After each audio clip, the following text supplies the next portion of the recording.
The instructor tossed her a bent knife. It landed with a dull clatter on the packed dirt at her feet. The tip curled into a useless hook. Warrant Officer Sarah Johnson didn't flinch.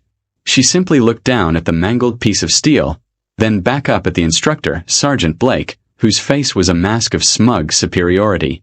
He expected a protest, a complaint, some flicker of indignation that would confirm her unsuitability for this place. He would get none. The problem was clear. The challenge laid bare. This survival course designed to break the toughest soldiers at Fort Griffin was now her problem to solve. And she would solve it just as she had solved every other problem put before her. She knew with a certainty that settled deep in her bones that she would finish this course first.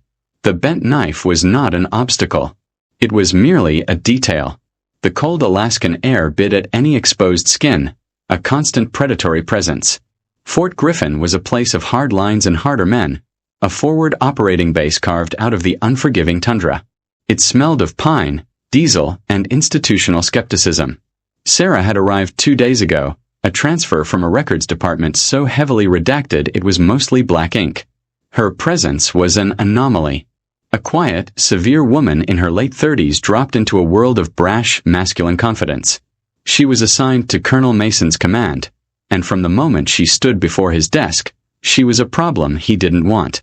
He looked at her file, a thin collection of official papers that said nothing. And then at her, a woman whose stillness seemed to absorb the light in the room. He saw a political appointment, a quota filler, an inconvenience. He didn't see the ghost of a dozen forgotten conflicts in her eyes or the coiled readiness in her posture. Warrant Officer Johnson, Colonel Mason had said, his voice laced with the weary condescension of a man burdened by bureaucracy. He tapped a manicured finger on her file. Your record is sparse. Liaison duties, administrative support. It doesn't exactly scream Arctic warfare specialist. He leaned back in his leather chair. The picture of command. We have standards here.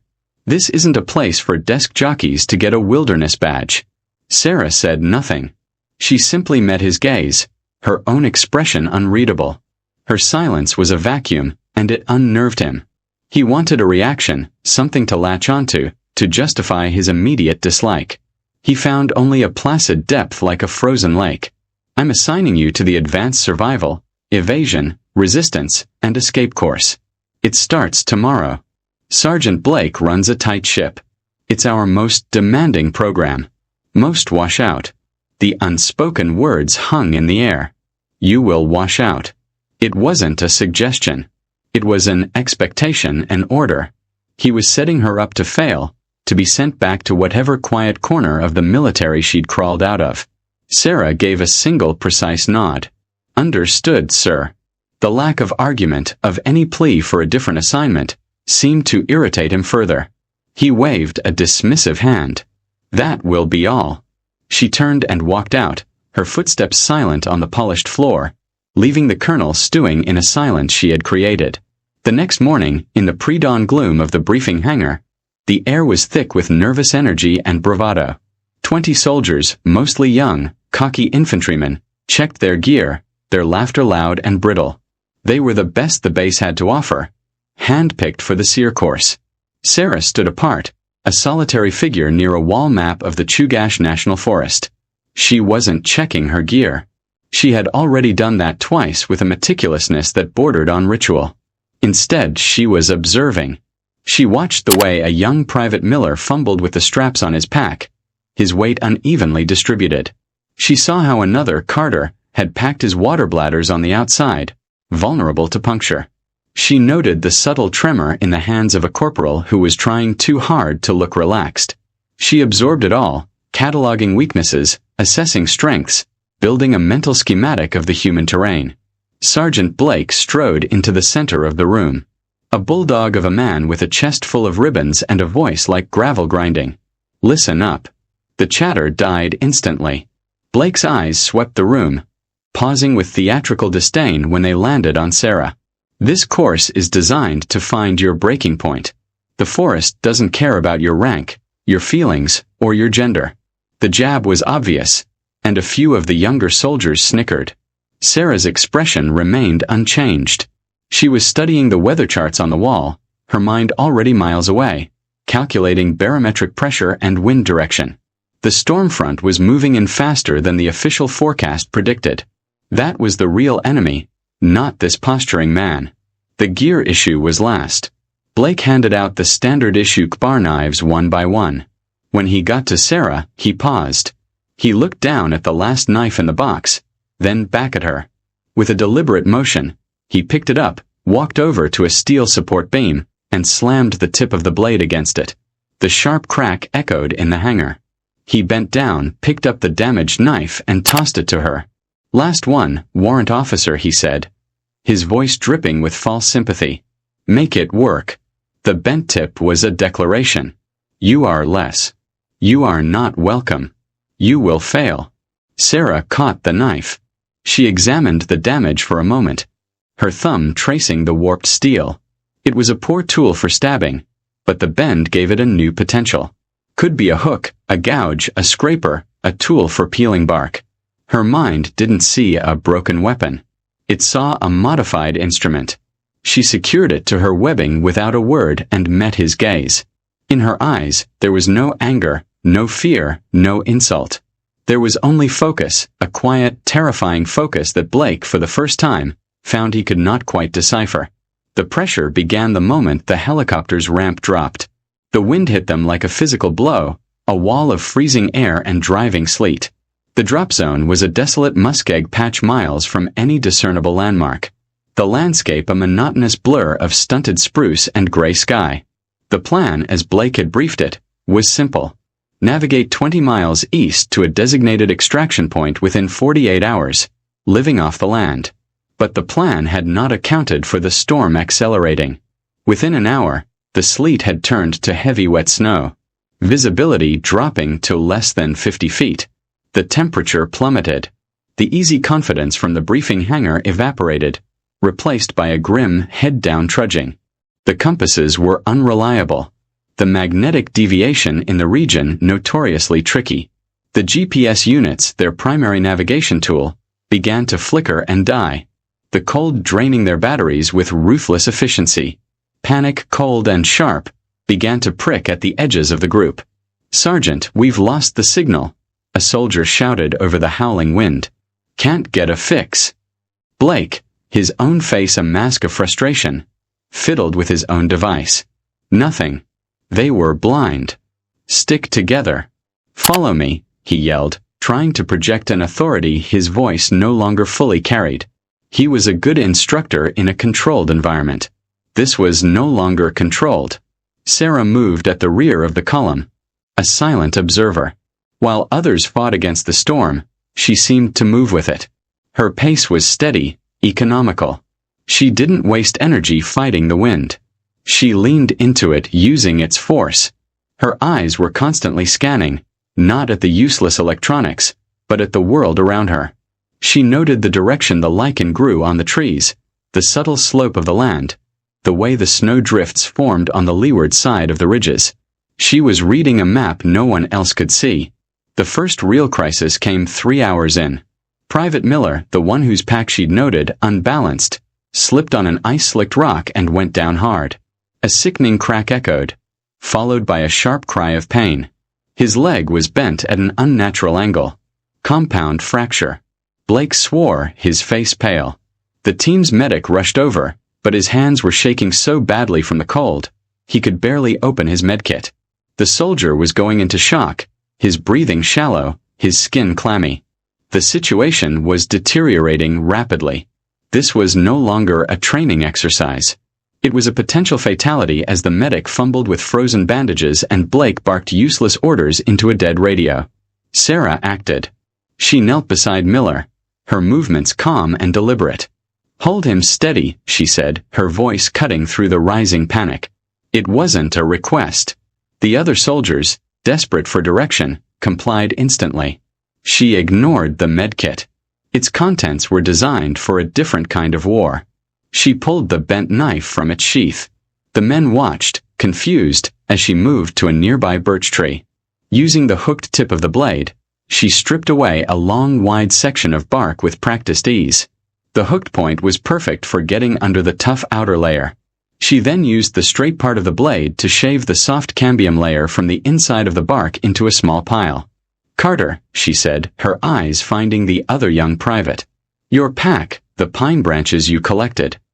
Carter startled, remembering the small bundle of pine needles and twigs he'd gathered on her quiet suggestion an hour earlier. He'd thought it was strange then, but he'd done it anyway.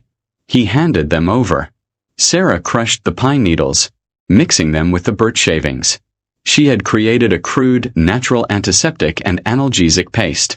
While the others stared, she found 2 straight, sturdy branches and used the bent knife again, its hooked tip now serving as a perfect tool for carving notches into the wood.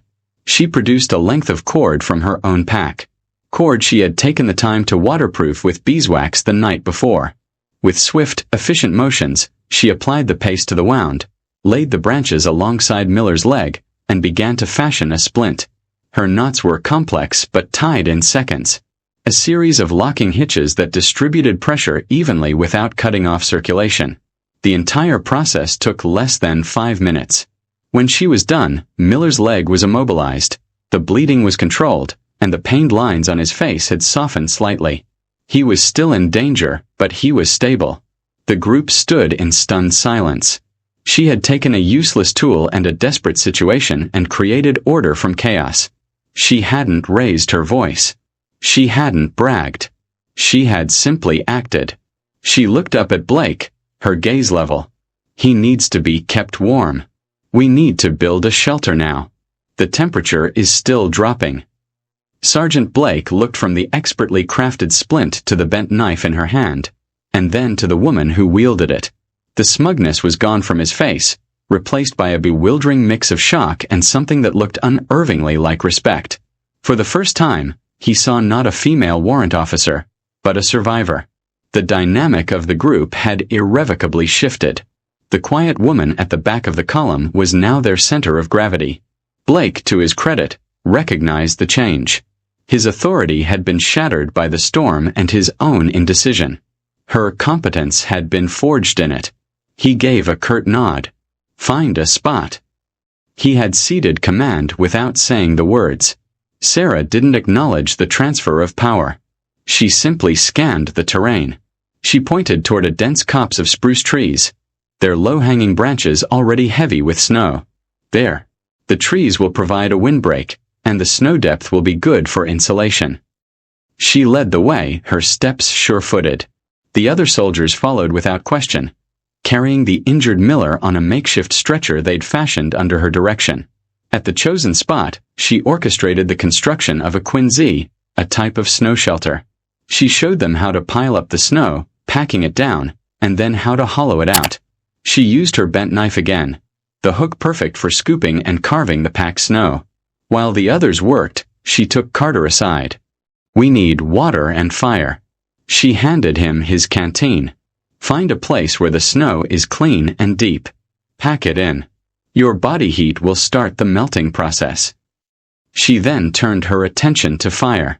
The wind was still howling, and everything was saturated. Starting a fire seemed impossible.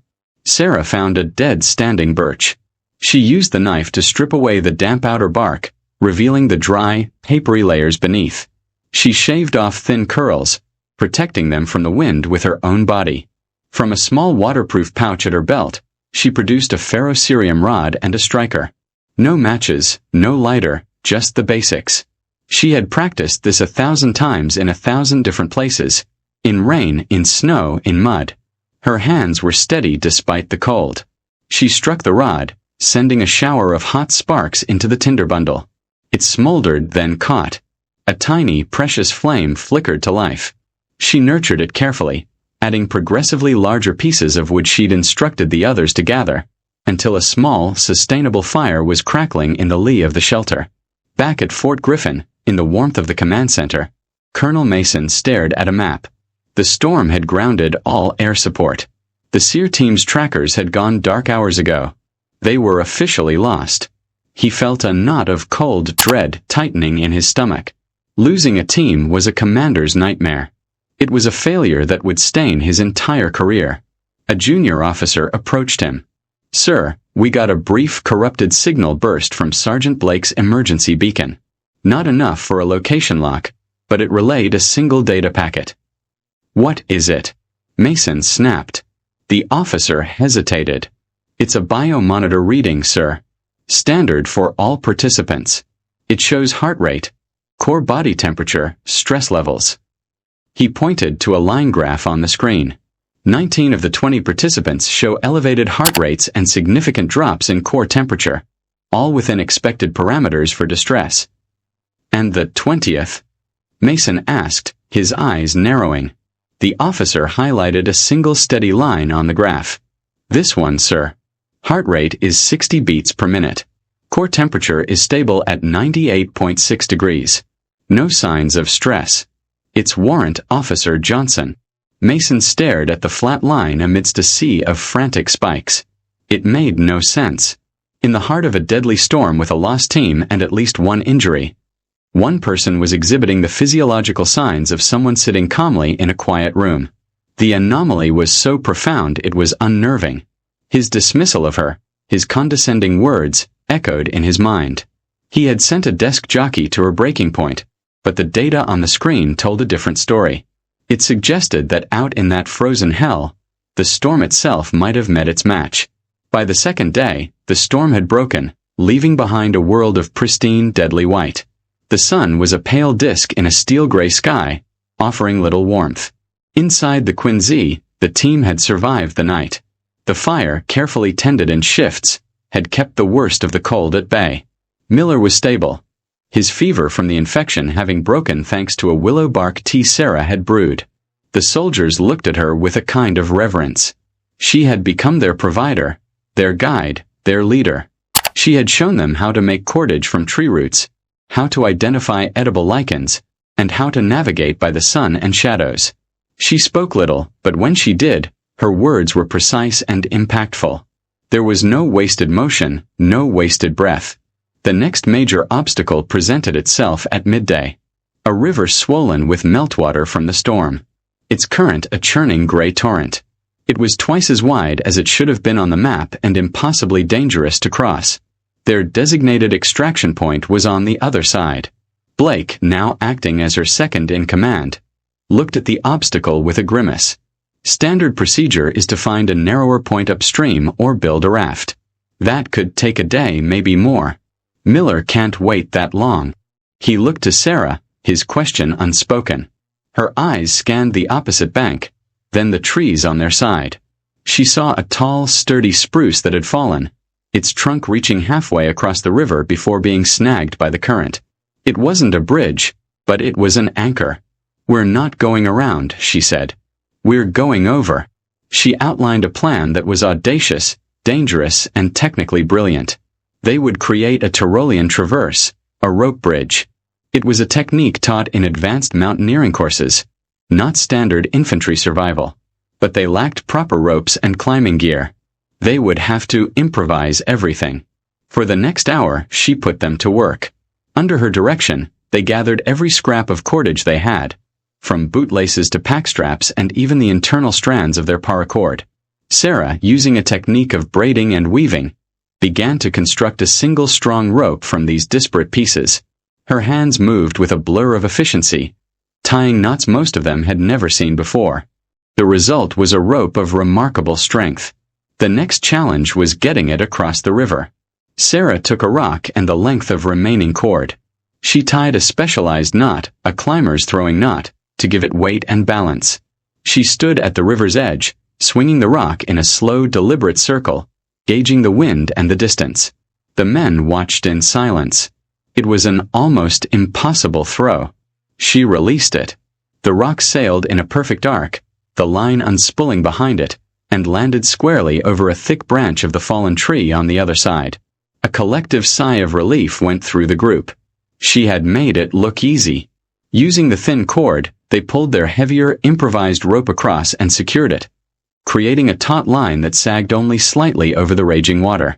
Sarah tested it herself first, her movements fluid and confident as she pulled herself across, a safety line tied around her waist. She secured the other end, then came back. One by one, the soldiers pulled themselves, their gear, and finally the injured Private Miller across the river. It was exhausting, terrifying work, the icy water churning just feet below them. But they did it.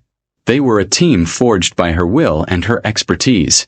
When the last man was safely across, they collapsed on the bank, exhausted but alive. They had faced an impossible obstacle, and using nothing but what they could carry or find, they had overcome it. They hadn't just survived. They had dominated the environment. Carter looked at the bent knife she had tucked back into her belt. It was scratched and worn, but it had been the instrument of their salvation, a tool for healing, for shelter, for fire, for escape. In her hands, its flaw had become its strength. The extraction point was a small clearing on a high ridge. They reached it just before dusk on the second day. A helicopter was already waiting, its rotors whipping snow into the air. They had not only completed the course, they had done it 6 hours ahead of schedule with an injured man in tow. The flight back to Fort Griffin was quiet. The soldiers were too exhausted to speak, but the atmosphere was thick with a new, profound respect. They looked at Sarah, not as an outsider, but as the reason they were all alive. The debriefing was held in the same hangar where the course had begun. Colonel Mason stood at the front of the room, his face a stony mask. Sergeant Blake stood beside him, looking humbled and tired. The surviving members of the team stood in a loose formation. "Report, Sergeant," Mason commanded, his voice tight. Blake cleared his throat. He recounted the events of the past 48 hours. The storm, the failed equipment, Miller's injury, the impossible river crossing. He didn't embellish or make excuses. And when he spoke of Sarah, his voice was filled with an unshakable conviction. "Sir, Warrant Officer Johnson, she saved us, all of us. Her skills are beyond anything I've ever witnessed. She led us out." Mason's gaze fell upon Sarah. He saw no triumph in her expression, no, "I told you so." She was as still and silent as she had been in his office. He couldn't reconcile the woman in the file with the person Blake was describing. It was luck, a fluke. She got lucky. He was about to voice his skepticism, to dismiss the report as an exaggeration born of stress, when the main hangar door slid open. A man strode in, his uniform immaculate, his rank that of a sergeant major. He was older, his face a road map of hard campaigns, and he carried an air of absolute authority that dwarfed even the colonel's. It was Sergeant Major James Holt, the command sergeant major for the entire Alaskan sector, a living legend. He rarely visited the forward bases. His presence here was an event. Holt's eyes scanned the room, and then they locked on Sarah. He stopped dead in his tracks. A flicker of disbelief, then dawning recognition, crossed his face. He ignored Colonel Mason completely and walked directly toward her. The room held its breath. "My God," Holt breathed, his voice a low rumble of awe. He didn't see a warrant officer. He saw someone else entirely. "Falcon," he said. The name fell into the silence like a stone. It was a call sign, a ghost from a past that wasn't in any official file. Mason's face went white. He knew the name. Every senior officer knew it. Falcon was a myth. A phantom operator from a Tier 1 unit so clandestine its existence was only rumored. A name attached to a dozen Black Ops successes, from hostage rescues in the Hindu Kush to counter-intel operations in the failed states of Africa. The stories were legendary. Unbelievable. Falcon was the operative who had held a collapsed structure together with her bare hands long enough for her team to escape. Falcon was the one who had navigated out of the Sahara with a broken compass and 2 drops of water. Falcon was a ghost, an asset, not a real person who stood in your briefing hangar. Holt turned to the stunned colonel. "Sir," he said, his voice now formal, but carrying an undercurrent of iron. "Do you have any idea who you sent out there with a bent knife? 20 years ago in Chechnya, our unit was compromised, pinned down, surrounded, wounded, no comms. We were dead. Then she came for us alone. For 3 days, she was a ghost in the forest. She hunted the hunters. She got all 12 of us out alive. The only tool she had for the last day was a piece of shrapnel from a grenade."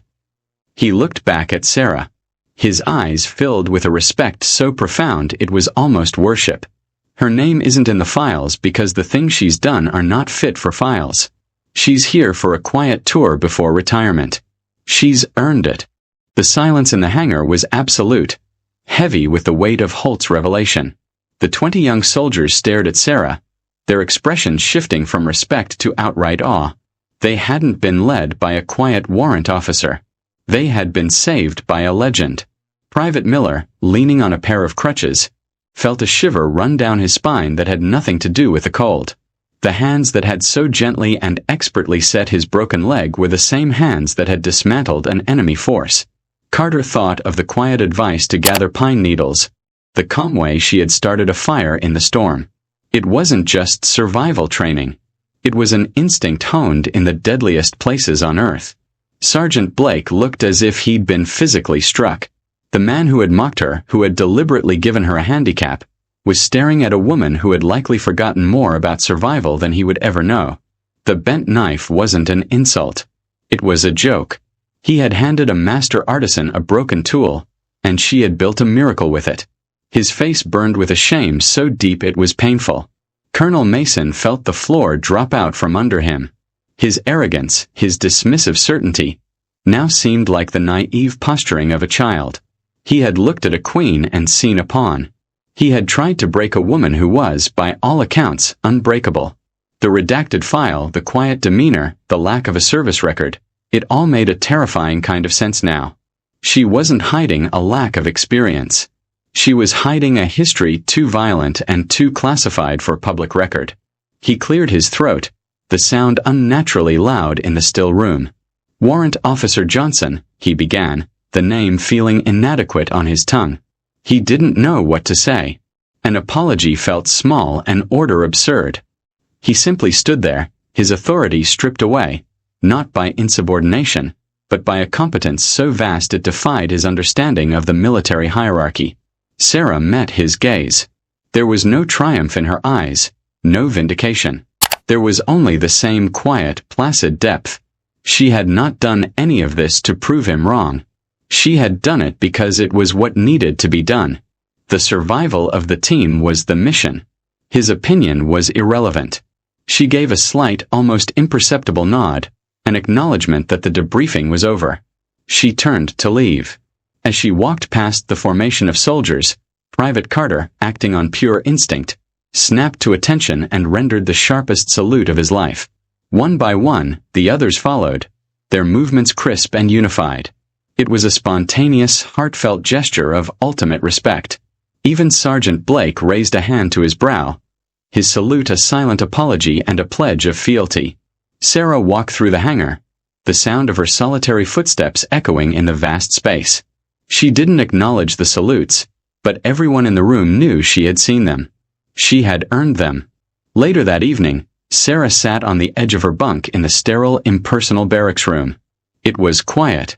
The base was settling down for the night, the sounds of machinery and distant shouts muted. The chaos of the last 48 hours had receded, leaving behind only a profound stillness. In her hands, she held the bent knife. The metal was cold against her skin. She ran her thumb over the scratches and nicks it had acquired, each mark a testament to the tasks it had performed. It had cut bark for medicine, carved notches for a splint, scooped snow for a shelter, and shaved tinder for a fire.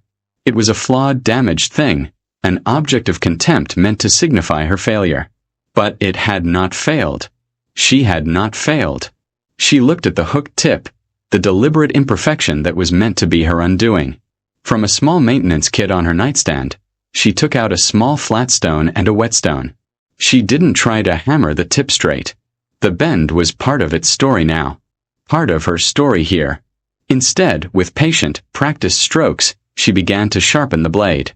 The rhythmic scrape of steel on stone was the only sound in the room. She wasn't fixing the knife's flaw. She was honing its new strengths. She sharpened the short, straight edge near the hilt to a razor's finesse. She then carefully worked the curve of the bent tip, giving the inner edge a wicked sharpness, turning the hook into a perfect gutting and carving tool. She was not restoring it. She was adapting it.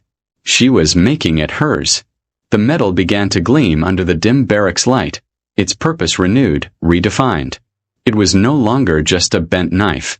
It was a specialized instrument customized by experience, its form dictated by the function it had been forced to serve. It was a symbol of what had happened out in the forest. The rigid system had given her a broken piece of its world, and she had reshaped it, adapted it, and used it to succeed on her own terms. She finished her work. The knife was clean, sharp, and ready. She laid it on the simple wooden nightstand, its bent tip pointing toward the window, which looked out over the vast, dark expanse of the Alaskan wilderness. The forest was quiet now, sleeping under a blanket of new snow and a sky filled with a silent riot of stars. Sarah sat there for a long time, a still figure in the quiet room, a ghost who had earned her peace. The respect she had won was silent like her, but it was solid and real. It was a foundation she had built not with words, but with action, with competence, with the quiet, unwavering strength of a woman who had been to the edge and back, and knew exactly how to find her way home. The bent knife lay beside her, a silent testament to her victory.